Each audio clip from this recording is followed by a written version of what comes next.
Audio Jungle.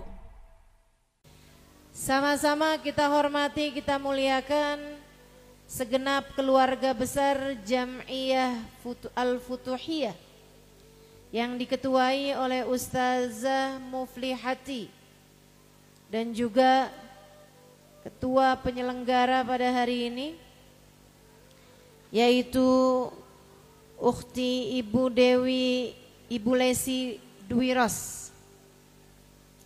Kita doakan semoga semua pihak yang telah terlibat hingga terlaksananya acara pada hari ini dipanjangkan umurnya, disehatkan badannya, dimudahkan urusannya, dikabulkan hajatnya, semakin dicinta Allah SWT dan Rasulnya.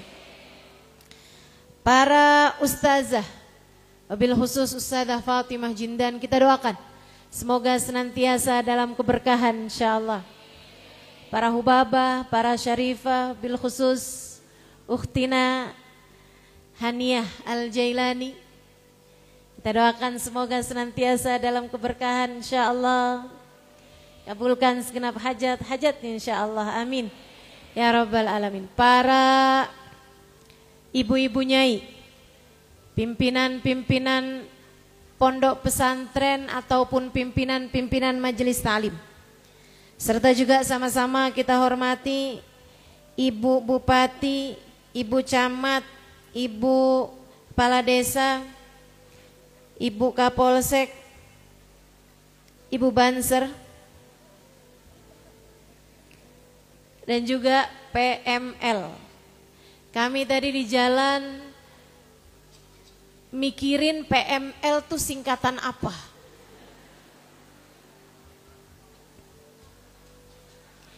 Saya kirain pemelihara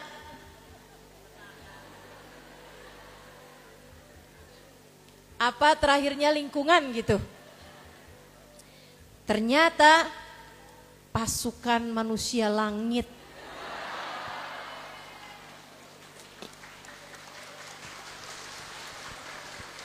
Masya Allah. Saya jadi mikir, apa sebaiknya saya gabung ya? Jadi pasukan manusia langit, keren bener. Dan juga semua yang hadir di tempat ini, baik ibu-ibu, kakak-kakak, adik-adik, anak-anak, baik yang datang dari dekat maupun yang datang dari jauh, baik yang datang dari awal ataupun yang baru saja datang, semoga semuanya selalu dalam limpahan kasih sayang Allah Subhanahu wa taala. Semoga semuanya disayang Allah, amin. Semoga semuanya disayang Rasulullah, amin. Semoga semuanya dirahmati Allah. Semoga semuanya disyafaati Rasulullah Muhammad sallallahu alaihi wasallam, dan semoga semuanya menjadi wanita yang mulia. Gimana caranya nih biar kita bisa jadi wanita yang mulia? Saya kasih tahu. Inget-ingetin nih rukun wanita mulia. 1, kamu kalau kepengen jadi wanita yang mulia, niat kamu harus bagus. Niat kamu harus benar. Niat apanya ustazah? Niat hidupnya. Harus dibenerin dari niatnya. Kenapa gitu? Karena katanya Imamul Haddad, man soluhat niyatuhu soluhat a'maluhu la mahala. Siapa yang niatnya bagus, pasti perbuatannya bagus. Wa man sa'at niyatuhu sa'at a'maluhu la mahala.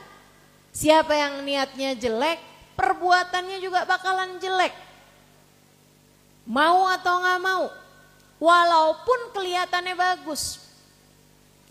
Kayak kemarin tuh masa kampanye, ada banyak orang sedekah niatnya kurang bagus. Niatnya biar kepilih waktu pencoblosan. Nyumbang karpet masjid. Ternyata nggak kepilih, karpetnya diambil lagi. Masjidnya nggak punya karpet. Ada yang pernah saya dengar, saya baca di berita. Ada orang lagi masa kampanye pemilu, dia nyumbang pintu masjid. Enggak kepilih, pintunya diambil lagi. Masjidnya jadi enggak punya. Masya Allah. Orang kalau niatnya jelek, perbuatannya jelek, Bu, Dek, Kak. Tapi kalau niatnya bagus, kata Nabi Muhammad sallallahu alaihi wasallam, innamal a'malu binniyat wa innamal likulli imri'in.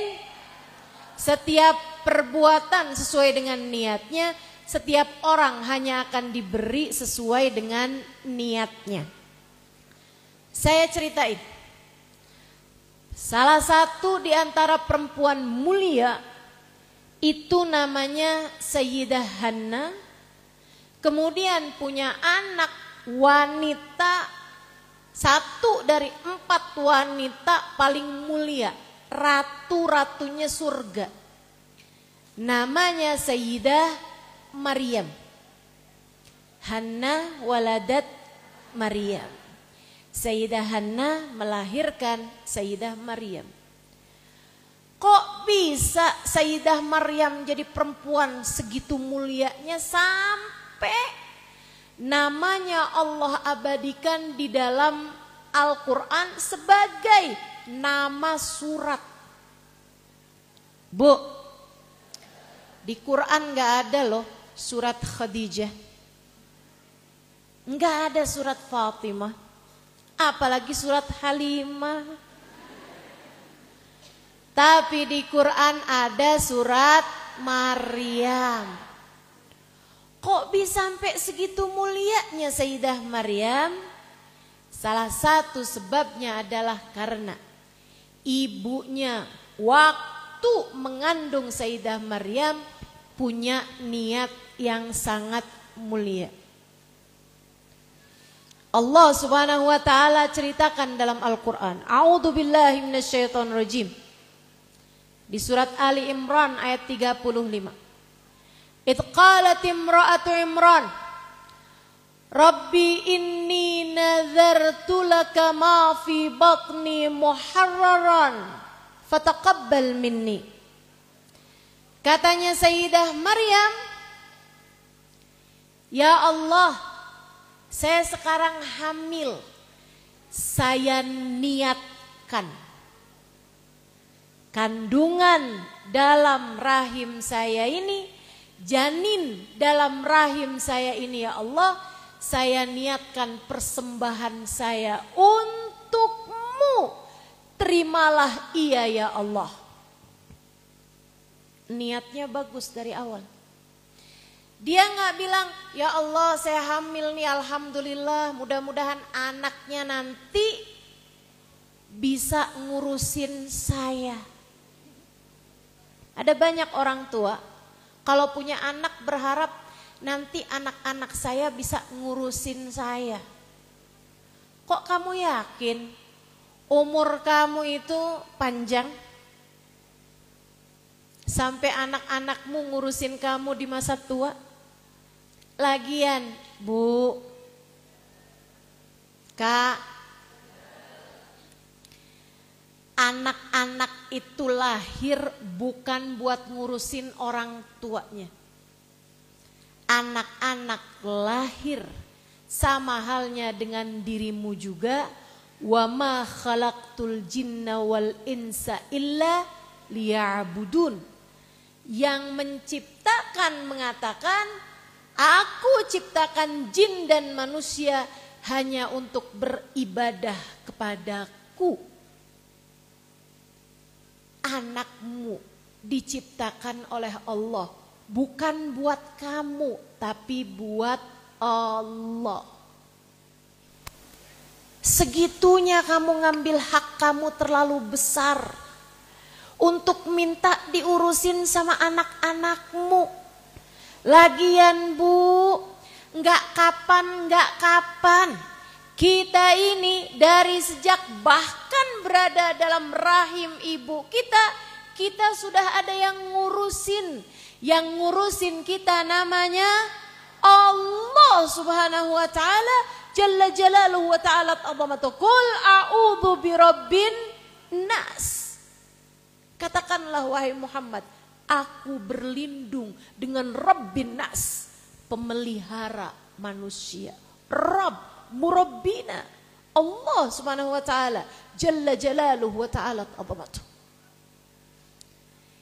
Jadi Sayyidah Hanna, yang di luar boleh tenang. Kenapa itu? Ribut-ribut kenapa?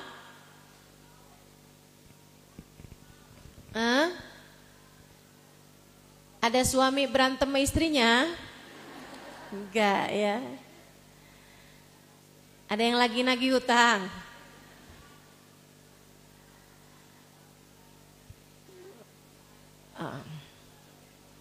Ya. Boleh yang lain tetap tenang. Kita doakan yang sakit mudah-mudahan segera diberi kesembuhan. Fatihah binati syifa ajilan, syifaan la yughadiru saqaman wala alama wa ila hadratin Nabi al-Fatihah.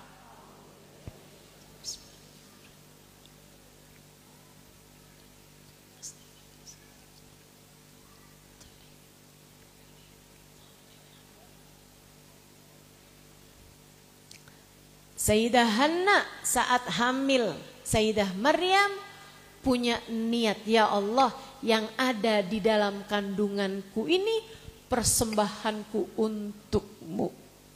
Terimalah ia ya Allah. Niatnya bagus, makanya lahir jadi perempuan paling mulia, Sayyidah Maryam. Guru saya Hubabah Nur sering sekali ketika memuji seseorang, kata Hubabah, anak-anaknya Masya Allah semua. Ini pasti karena niat baik orang tuanya. Sering Hubabah sampaikan hal semacam itu. Semuanya memang ada pada niat. Maka kamu niatlah hidupmu ini, niatkan untuk hal-hal baik. Niatkan untuk Allah Subhanahu wa taala, Jalla Jalaluhu wa ta'ala azamatuh. Adik-adik yang pengen nikah, dek, kalau nikah niatkan nikahmu untuk Allah. Jangan sekedar nikah saya biar enggak nyinyirin tetangga. Nikah saya tahun ini harus nikah. Biar sebelum bulan suci Ramadan saya udah punya pasangan. Kalau lebaran gak ditanya kapan nikah. Biar kalau bulan puasa saya bisa berbuka dengan yang manis. Bukan begitu niatnya. Gak gitu niatnya. Saya harus nikah. Atau orang tua nih, ada yang suka ngomong sama anaknya, kamu nak harus cepet nikah. Sebagai perempuan nih, kamu anak perempuan mesti cepet-cepetan nikah. Biar kamu gak jadi beban keluarga. Dek, kamu gak pernah jadi beban keluarga. Dari sejak kamu lahir yang ngasih nafkah kamu itu bukan orang tuamu. Pemberi rejeki sesungguhnya adalah Allah Subhanahu wa ta'ala, Jalla Jalaluhu wa ta'ala. Jadi jangan nikah hanya biar enggak dinyinyirin orang. Jangan nikah hanya agar tidak menjadi beban keluarga. Menikahlah karena Allah. Allah perintahkan kita buat menikah, kita pun nikah. Nabi Muhammad perintahkan kita buat nikah, kita pun nikah. Melaksanakan kehidupan menjadi sunnahnya baginda kita Nabi besar Muhammad sallallahu alaihi wasallam. Kalau kemudian kamu hamil, sesudahnya kemudian kamu melahirkan, niatkan anakmu buat Allah, membesarkan mereka, menyusui mereka, mendidik mereka, menyayangi mereka hanya untuk Allah Subhanahu wa taala jalla jalaluhu wa ta'ala azamatuh. Jangan kebanyakan mengenalkan dirimu kepada anak-anakmu yang nurut sama mama. Saya ini adalah ibumu. Kunci surgamu ada di bawah telapak kakiku. Kamu kalau nggak nurut, kamu adalah anak yang durhaka. Anak durhaka matinya di dalam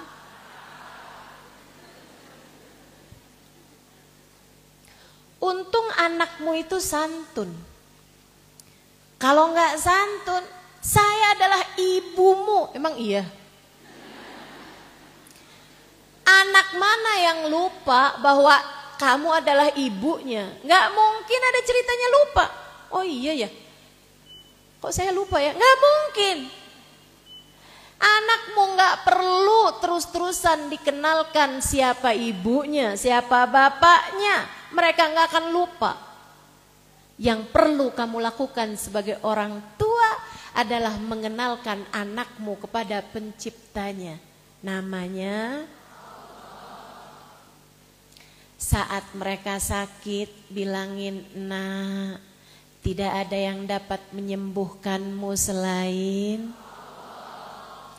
Saat mereka lagi sedih, kasih tahu, "Gak usah sedih, Nak. Apa yang terjadi adalah yang terbaik untukmu yang telah ditetapkan."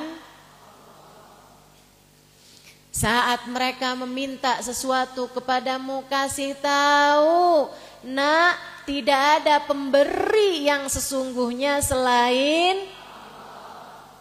Kenalkan mereka kepada Allah Subhanahu wa taala.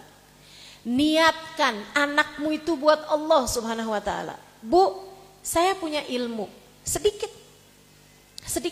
tapi dari sejak awal belajar ilmu agama ini gak lain gak bukan, saya meniatkan ilmu yang saya dapat untuk Allah Subhanahu wa taala jalla jalaluhu wa ta'ala azamatuh, dan untuk membahagiakan, menyenangkan hati baginda Nabi besar Muhammad sallallahu alaihi wasallam. Saya pelajarin fikih, saya pelajarin tauhid, saya pelajarin sejarah, saya pelajarin bahasa Arab, saya pelajarin Al-Quran, tafsirnya, saya pelajarin hadis-hadisnya Nabi Muhammad sallallahu alaihi wasallam. Saya lakukan itu berbelas tahun lamanya. Dan saya meniatkannya untuk Allah. Gak akan pernah kecewa apapun yang diniatkan buat Allah. Termasuk kamu, para istri. Kalau kamu sedang mengurusi suamimu, mengurusi rumah tangga, jangan niatin buat suami, jangan niatin buat anak. Apalagi niatnya, saya servis suami saya dengan servis yang bagus, biar dia tidak akan pernah berpaling ke lain hati. Kalau kamu meniatkannya seperti itu, tunggu aja, satu waktu nanti kamu akan dikecewakan oleh niatmu sendiri. Akhirnya kamu dapati hati suamimu berpaling. Kemudian kamu bilang, "Kurang apa saya sama kamu?" Betul? Ada yang begitu? Saya sih kalau denger yang kayak begitu saya mau bilang syukurin. Lagian segala-gala yang dicari urusannya dunia mulu, kayak orang gak bakalan mati. Sering saya sampaikan di mana-mana majelis, apa yang tidak bakal kamu bawa mati, jangan bela, jangan kejar mati-matian. Biasa-biasa aja. Yang harus kamu kejar mati-matian, yang harus kamu lakukan dengan sungguh-sungguh adalah yang menjadi urusanmu dengan Allah Subhanahu wa ta'ala. Niatkan hidupmu untuk itu satu. Yang kedua, rukun hidup mulia. Nah ya, kalau kamu pengen hidupnya mulia, yang kedua, tinggalkan dosa.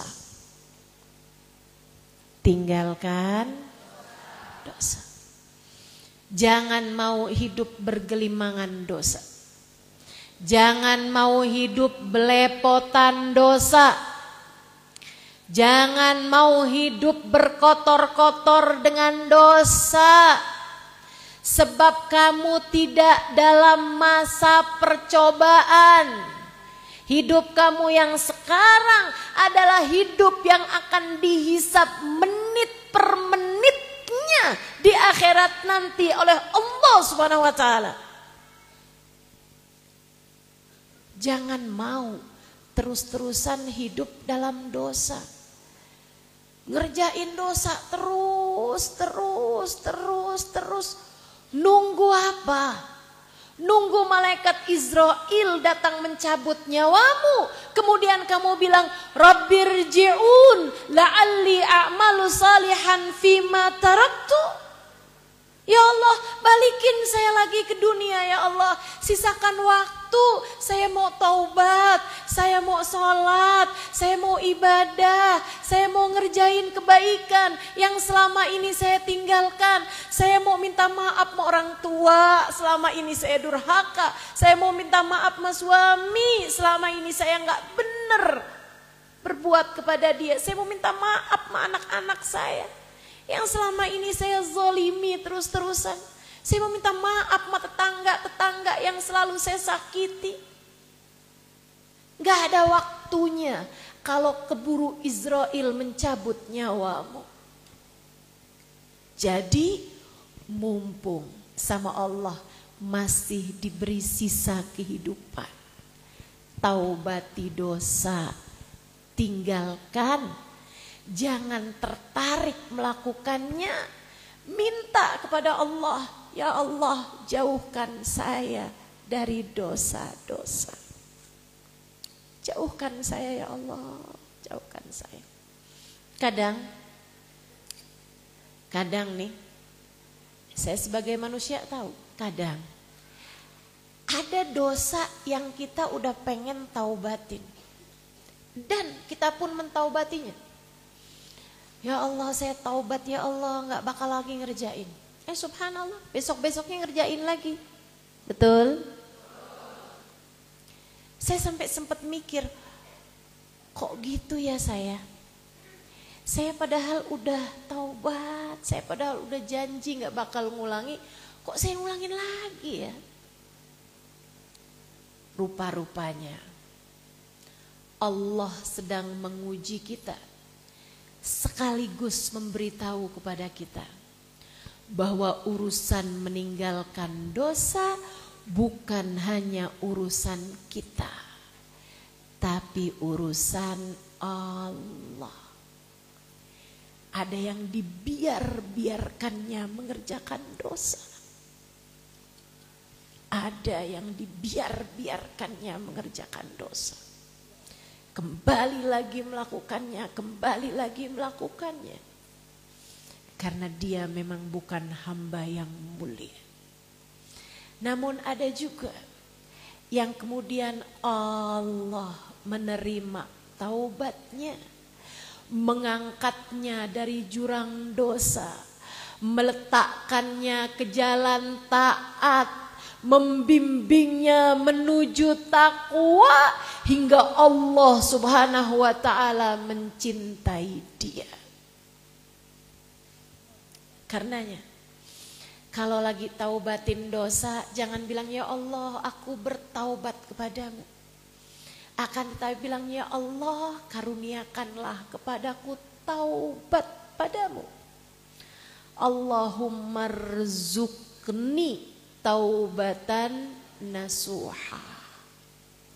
Ya Allah karuniakan padaku taubat yang sesungguhnya, membuat aku tidak lagi kembali mengerjakan dosa tersebut. Ya Allah, sebab aku hamba-Mu, aku ingin datang padamu sedangkan Engkau ridho padaku. Dan aku tahu Engkau tak akan pernah ridho dengan dosa-dosa. Taubati dosa, taubati. Jangan mau-maunya terus-terusan ngerjain dosa lagi dan lagi dan lagi. Kamu juga jangan beralasan begini, kayaknya dosanya gak seberapa gede deh. Semua orang soalnya ngerjain. Dosa tetap dosa meski seluruh dunia mengerjakannya. Dan pahala taat tetaplah taat meski seluruh dunia meninggalkannya. Begitu Allah murka kepada dosamu, gak ada jalan kembali teman-teman. Tidak ada jalan kembali. Ada ucapan guru saya, Sayyidil Habib Umar bin Hafid. Ucapan Habib Umar bin Hafid membuat saya selalu mengingatkan saya setiap kali diri merasa berani-berani menerjang dosa. Saya selalu ingatkan diri saya dengan ucapan Habib Umar. Kata Habib Umar begini nih, Innallaha la yubali. Allah itu punya sifat tidak peduli. Mau kayak apapun jeleknya seseorang, mau kayak apapun banyaknya dosa seseorang, kalau Allah Subhanahu wa taala melihat dia, memandang dia melakukan satu kebaikan, Allah ridho, Allah akan terima hamba tersebut dimuliakan oleh Allah Subhanahu wa taala. Tapi hati-hati. Allah juga punya sifat la yubali. Allah tidak peduli seberapapun taatnya seseorang, seberapapun banyak pahalanya seseorang, seberapapun banyaknya ibadah seseorang, seberapapun banyaknya hadis Nabi Muhammad yang dia hafal, ayat Al-Quran yang dia hafal, ilmu yang dia kuasai, atau bahkan dakwah yang sudah dia lakukan. Begitu dia melakukan sesuatu perbuatan membuat Allah murka kepadanya, Allah dengan mudah mengusir dia dari kehadiratnya dan Allah tidak peduli. Maka siapapun kamu, anak siapapun kamu, punya murid ribuan sekalipun kamu, ilmu andai sampai sundul langit sekalipun kamu, kalau kamu melakukan sesuatu hal yang membuat Allah murka padamu, Allah dapat dengan mudah mengusirmu dari rahmatnya dan Allah tidak peduli.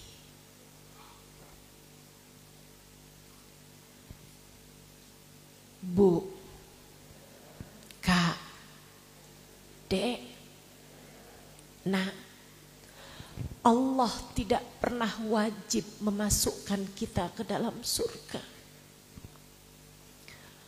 Allah bisa saja memasukkan kita ke dalam neraka. Allah tidak pernah punya kewajiban mempertemukan kita dengan Nabi Muhammad. Allah bisa menghalangkanmu dari berkumpul sebagai umatnya Nabi Muhammad di belakang Nabi Muhammad. Dan kalau sampai Allah masukkanmu ke dalam neraka atau mengusirmu dari rombongan Nabi Muhammad, kamu bisa apa? Kamu pikir kamu bisa apa? Kalau Allah mengusirmu dari rahmatnya, kalau Allah murka kepadamu, kalau Allah di akhirat nanti tidak menjadikanmu bersama dengan Nabi Muhammad sebagai umat Nabi Muhammad, kamu bisa apa? Tidak ada yang dapat kamu lakukan apapun. Karenanya nih, mumpung masih di dunia, yang takut sama Allah, sampaikan, ya Allah, ya Allah, karuniakanlah kepadaku taubatan nasuha, taubat yang sesungguhnya, ya Allah. Terimalah aku sebagai hamba-Mu. Dan jangan pernah tega mencabut iman yang telah Engkau karuniakan dalam hatiku. Insya. Pertama apa tadi? Kedua apa tadi? Tinggalkan dosa. Yang ketiga, kalau kamu pengen jadi perempuan mulia, kamu harus berilmu. Pelajarin agama Islam. Kenali Allah. Kenali Rasulullah Muhammad sallallahu alaihi wasallam. Kenali Allah sebagai satu-satunya pemberi rezeki. Sehingga kamu enggak bawaan marah-marah mulu sama suami. Ada uang abang sayang. Enggak ada uang silahkan tidur di luar. Lah. Itu iman kamu yang bermasalah karena ilmu kamu enggak sampai. Karena kamu selama ini mencari ilmunya yang tidak mendekatkanmu kepada Allah. Alhamdulillah sekarang ini kalau orang mau nuntut ilmu bisa dengan begitu mudah. Bisa nonton YouTube kan di sini? Kamu buka YouTube, dengerin kajian dari Ustadz siapa, kamu dengerin kajian dari Habib siapa, kamu dengerin kajian dari Ustazah Halimah. Betul begitu? Makanya sampai banyak banget orang cerita, mas saya Ustazah, saya udah mimpi Ustazah sebelum ketemu Ustazah. Emang pantas banget, setiap kali udah ngantuk dia dengerin suara saya. Iya Ustazah, karena dengerin suara Ustazah tuh kayak obat sakit, obat insomnia. Pantesan di majelis saya banyak yang kelihatan ngantuk.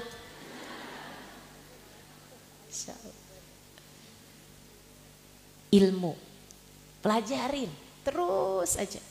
Nabi Muhammad bilang, Ra'aitu lailata an usriya bi anna akthar ahlin nar minal fuqara. Malam saya di Isra Mi'rajkan, saya lihat ternyata kebanyakan penghuninya neraka tuh dari orang miskin-miskin. Sedih bener nih. Para sahabat kemudian angkat tangan. Ya Rasulullah, aminal mal. Rasul, yang jadi penghuni neraka itu apakah miskin harta? Nabi Muhammad bilang, la bal minal ilim. Bukan miskin harta, tapi miskin ilmu. Yuk, ibu-ibu yang pada punya anak, taruh anaknya di pondok-pondok pesantren. Yang benar tapi. Karena kan gak semua sekolah, gak semua pesantren juga mengajarkan hal yang benar. Betul gak? Kamu kalau mau lihat pesantren ini gimana ya? Bener gak nih? Jangan hanya lihat bangunannya, fasilitas sekolahnya, jangan. Akan tetapi kamu lihat gurunya, mudirnya, pengasuh pondok pesantren tersebut seperti apa. Kemudian kamu berpikir, kalau anak kamu jadi kayak dia, kamu mau apa enggak? Kalau misalnya, wah pengasuh pondok pesantrennya idola saya. Sangat soleh, sangat baik, ahli ibadah. Akhlaknya mulia, saya kepengen anak saya kayak dia. Pesantrenkan di situ. Jangan hanya sekedar melihat gelar. Karena ada banyak orang-orang yang memiliki gelar akan tetapi juga masalahnya bukan cuma urusan gelar tapi lebih kepada sambungan hati dan roh kepada Allah Subhanahu wa taala dan kepada baginda Nabi besar Muhammad sallallahu alaihi wasallam. Karenanya juga saya sarankan kalau mau mondokin anak diistikharoin dulu. Kalau mau nyekolahin anak diistikharahkan dulu. Biar nggak banyak salah-salah kita dalam kehidupan ini. Insya Allah. Berilmu. Syarat untuk kita jadi perempuan yang mulia. Ustazah harus banget gitu. Jadi perempuan yang banyak hafal hadis Nabi. Banyak hafal surat Al-Quran. Bisa baca, tulis, bisa ini itu. Enggak Bu. Tapi sekurangnya ilmu yang kamu dapat bikin sah ibadah kamu. Bikin benar keimanan kamu. Dan kamu ngerti caranya mengolah hati. Biar jadi hati yang bagus. 3 itu aja. Ilmu yang wajib dipelajari itu 3 itu aja. Namanya ilmul hal. Ilmu yang bikin ibadah kita jadi benar. Ilmu yang bikin tauhid kita, keimanan kita kepada Allah menjadi tauhid yang benar. Kemudian yang ketiga, ilmu yang mengatur hati kita sehingga hati kita bisa tahu caranya punya hati yang benar. Makanya kalau kamu dengerin kajian terus orangnya bilang kayak begini, sama Nabi Muhammad tuh gak usah cinta, Nabi Muhammad hanyalah manusia. Matiin HP-nya. Karena enggak begitu ceritanya. Hati kita ini hal yang paling indah yang dapat menghiasinya adalah mencintai Nabi Muhammad. Fa innahu nurullah. Karena sesungguhnya Nabi Muhammad adalah cahaya Allah. Dengan kamu mencintai Nabi Muhammad, hati kamu jadi ada cahayanya. Kalau hati ada cahayanya jadi terang. Kalau hati terang, sama kayak tempat terang. Kamu tahu kalau saya lurus nabrak. Kamu tahu letaknya dapur di mana, letaknya kulkas di mana, kamar mandi di mana, terang. Demikian pula hati yang terang selalu tahu apa yang harus dia lakukan. Karenanya mesti benar-benar belajar itu harus tahu kepada siapa dia berguru. 1 tadi apa? 2 tadi apa? Tinggalin dosa. 3 apa? Yang keempatnya, kamu pengen hidup mulia yang banyak ibadahnya. Bagaimanapun, emang kita perlu buat ibadah. Kan tadi sudah saya sampaikan, wa ma khalaqtul jinna wal insa illa liya'budun. Saya tinggal 4,5 tahun di Kota Tarim. Perempuan-perempuan di sana nangis sepanjang hari kalau mereka terlewat tahajud di malam tersebut. Saya datang dari satu kaum, satu masyarakat. Perempuannya berkata kepada saya nggak enak makan sepanjang hari ini. Karena tadi subuh saya sholat subuh dengan tidak berjamaah. Ahli-ahli ibadah. Ahli-ahli ibadah. Saudaraku sekalian yang saya muliakan, itu syarat mutlak buat jadi mulia. Kamu berharap saya pengen jadi perempuan mulia. Subuhnya kesiangan. Duhurnya keasaran. Asarnya ke maghriban. Maghribnya keisyaan. Isyanya ketiduran. Kamu berharap jadi perempuan mulia macam apa itu? Kalau bahkan Allahnya kamu tinggalkan. Ustazah jangan salah, saya nih baik ustazah. Saya memang gak jagain sholat, tapi saya tuh baik ustazah, saya solehah. Solehah menurut siapa? Ingat, saya sering sampaikan ini.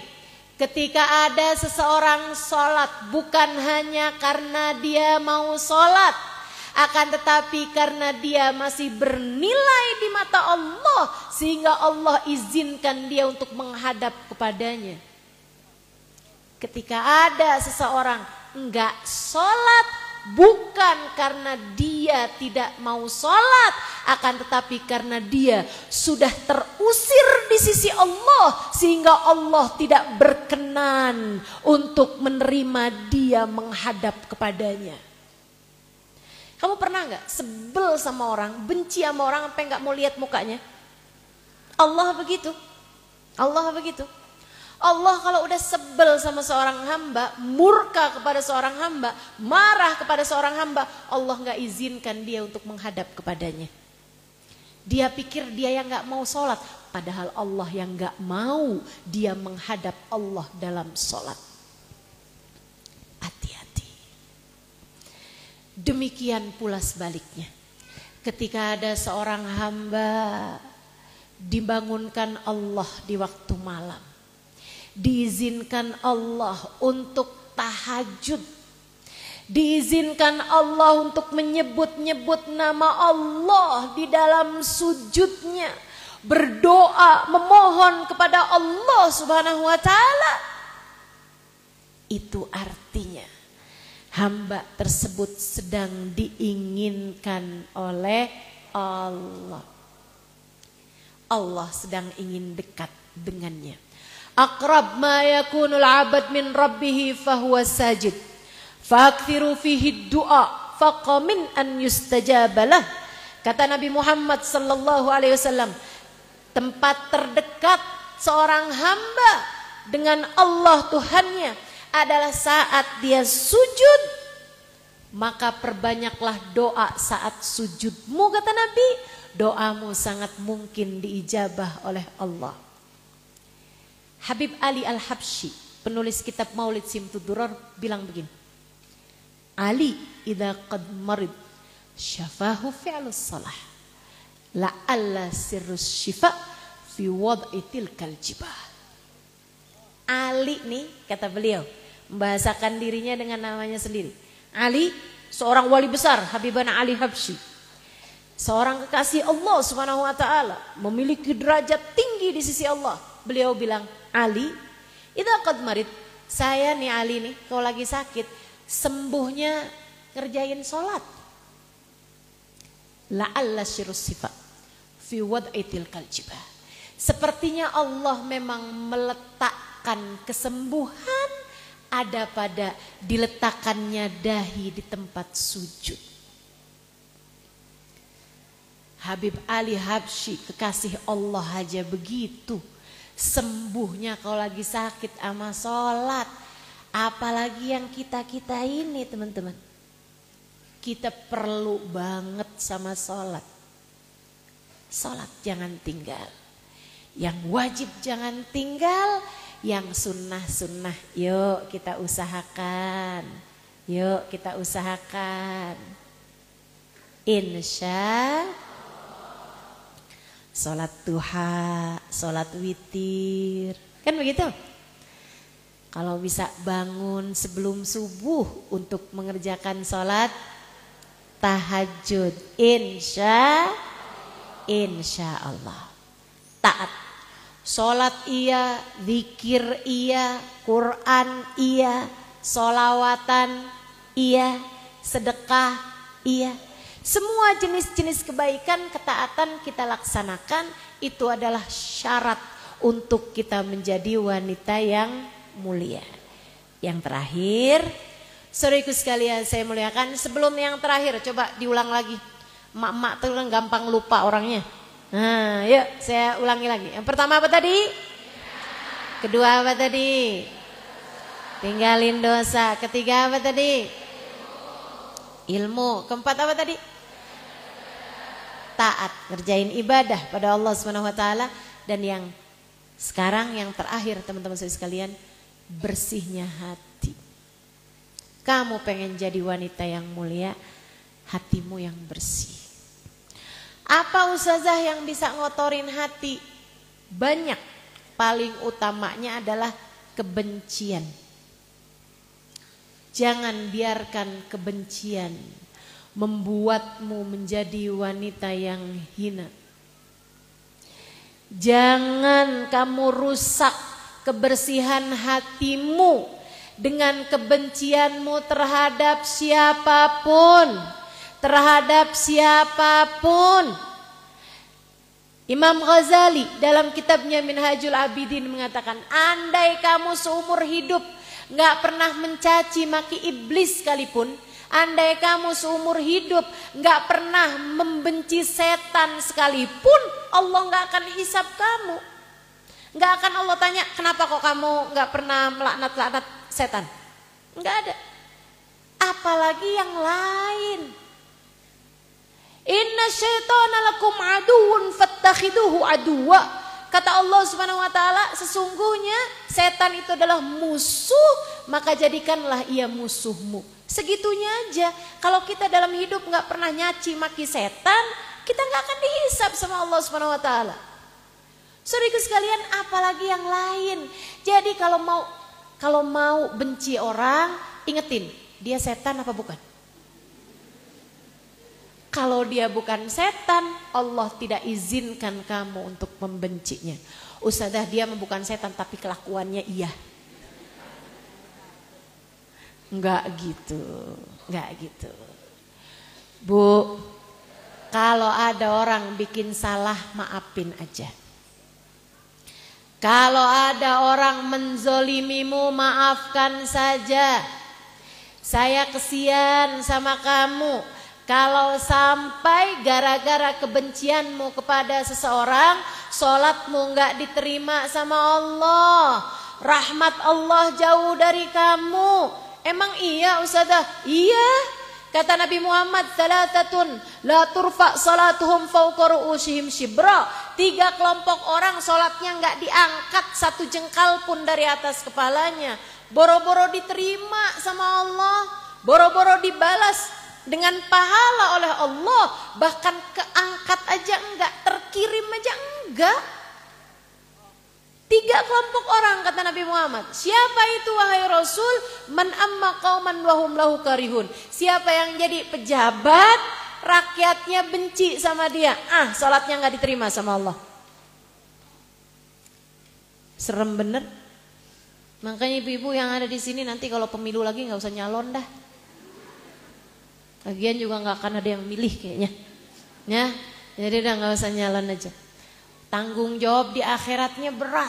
Kita kalau dibenci sama rakyat kita karena sesuatu hal yang kurang pas misalnya, kezaliman misalnya, sholat kita gak keangkat 1 jengkal pun dari atas kepala kita. Kemudian yang keduanya siapa? Imra'atun batat wa zawjuha 'alaiha sakhit. Seorang istri yang tidur malam dalam keadaan suaminya marah sama dia. Suaminya gak ridho sama dia. Itu kamu mau tahajud, Mau sholat malam kayak apapun banyaknya, mau baca Al-Quran 10 juz sekalipun di waktu malam, selagi suamimu gak ridho, sholatmu gak akan terangkat 1 jengkal pun. Ibadahmu gak akan diterima Allah subhanahu wa ta'ala. Makanya sebelum tahajud minta maaf dulu aja. Kan begitu? Minta maaf dulu aja. Dan yang terakhir kata Nabi Muhammad, yang gak keangkat 1 jengkal pun dari atas kepalanya, ikhwan mutasoriman, 2 orang yang sedang gak akuran. Seseorang yang di hatinya terdapat syahna, terdapat dendam dan permusuhan, gak maafin salahnya orang. Selagi dia belum memaafkan kesalahan orang, maka apapun ibadah yang dia lakukan tidak akan terangkat 1 jengkal pun dari atas kepalanya.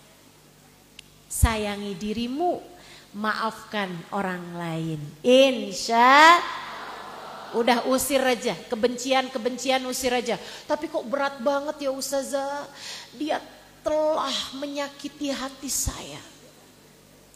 Luka yang dia tancapkan terlalu dalam, hingga saya tidak mudah untuk melupakan dia ataupun memaafkan dia. Enggak ada. Kamu ingetin, tidak ada yang terjadi kecuali dengan takdir Allah.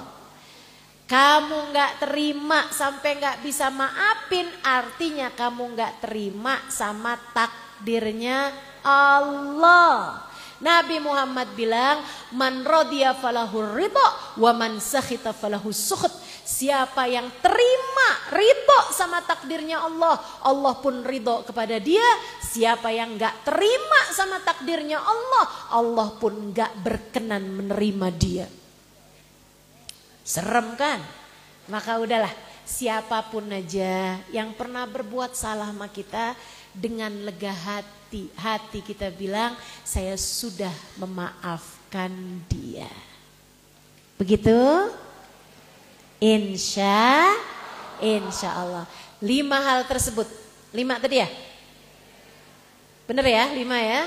5 hal tersebut kalau kamu jalankan dalam kehidupan, insya Allah kamu akan menjadi salah satu dari perempuan-perempuan yang mulia.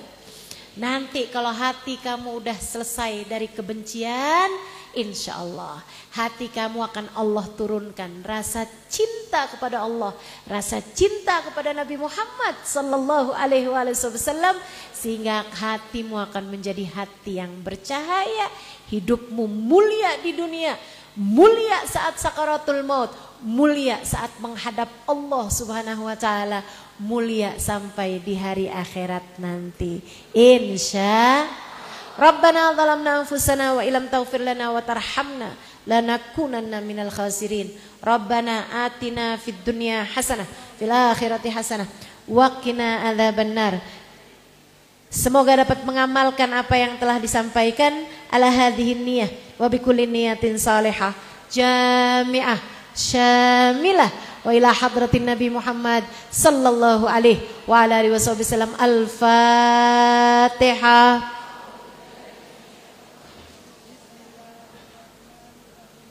Alhamdulillahi rabbil alamin, arrahmanir rahim, maliki yaumiddin, iyyaka na'budu wa iyyaka nasta'in, ihdinas siratal mustaqim, siratal ladzina an'amta 'alaihim ghairil maghdubi 'alaihim waladdallin.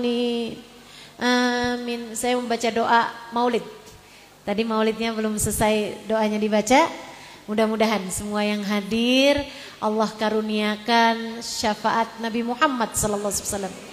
Hajat-hajatnya semua dijabah Allah. Yang lagi sakit-sakit biar pada sehat. Yang sedang dalam kesulitan semoga Allah angkat kesulitannya. Yang sedang diberi kesempitan rezeki, kesempitan hati, semoga Allah lapangkan kesempitanmu tersebut insya Allah. Apapun aja yang jadi hajat-hajatmu, yuk kita minta sama Allah Subhanahu wa ta'ala.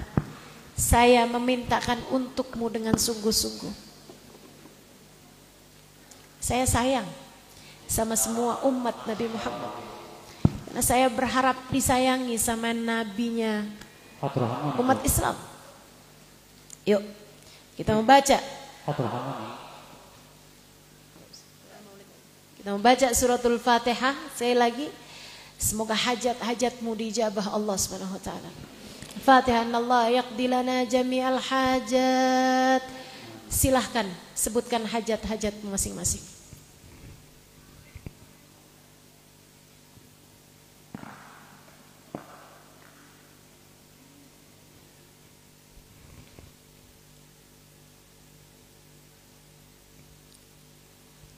أن الله يقضي لنا جميع الحاجات يبلغنا كل الأمنيات بجاه خير البريات على هذه النيات بكل نية صالحة إلى حضرة النبي. الفاتحة.